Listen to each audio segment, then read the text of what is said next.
Quand une société est fondée sur des bases injustes, sur le vol et sur le crime, elle perçoit ceux qui développent une critique articulée comme des dangers et elle les fait taire. Car l'enjeu, c'est le contrôle mental des masses, ce qui signifie que pour se maintenir, cette société doit mettre à l'écart les éveilleurs de conscience, c'est-à-dire ceux qui, par la clarté de leur pensée et de leur langage, peuvent aider les autres à approfondir leurs réflexions.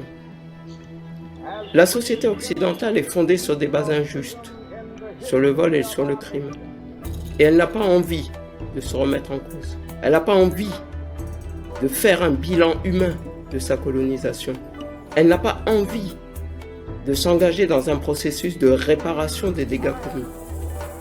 Au contraire, elle continue de se vanter et de s'ériger en modèle. Elle ne veut pas changer. Officiellement, elle critique Hitler et le nazisme. Mais pourtant, c'est le paradigme nazi qu'elle met en œuvre. Le nazisme, c'est quoi? Premièrement, la croyance qu'il existe sur Terre des êtres supérieurs et des êtres inférieurs, juste bons à travailler pour les premiers. C'est exactement ce que disait Aristote. Et l'Occident encense Aristote. Deuxièmement, qu'on doit appliquer la loi différemment pour les inférieurs et pour les supérieurs.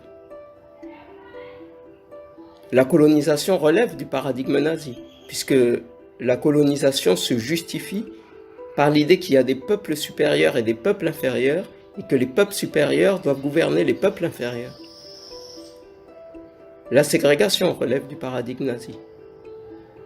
L'apartheid relève du paradigme nazi. Les régimes dérogatoires, les lois d'exception, qui privent telle ou telle partie de la population de ses droits humains, relèvent du paradigme nazi. Donc, la société occidentale n'ayant pas fondamentalement changé,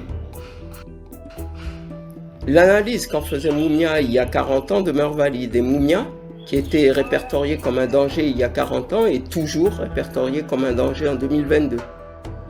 Et de plus, chaque Noir doit savoir que si, comme le journaliste Mumia, par ses analyses et sa communication, il met en évidence l'injustice qui fonde la société, il ou elle peut être tué, clochardisé ou incarcéré à vie.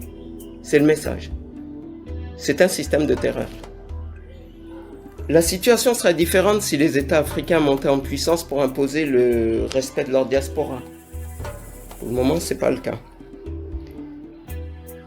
Quant à ceux qui s'étonnent de l'appui qu'apporte en sous-main l'Occident au terrorisme islamique partout dans le monde, les chrétiens d'Orient par exemple s'en étonnent, eh bien, c'est qu'ils n'ont pas compris la nature terroriste de l'État colonial occidental qui s'arroge le droit d'envahir des pays, d'étouffer économiquement les pays qui ne se plient pas à leurs diktats, d'assassiner leurs leaders, de fomenter des coups d'État, etc.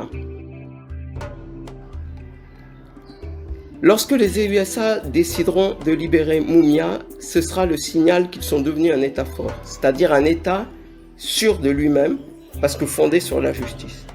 Un État qui ne peut être ébranlé par aucune critique, car il dispose des arguments pour y répondre.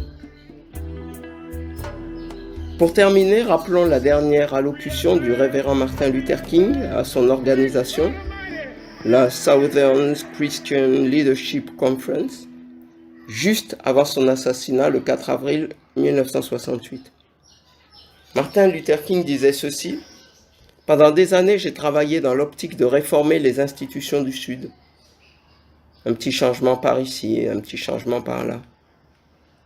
Maintenant, je pense complètement différemment. Je pense que c'est toute la société qu'il faut rebâtir. »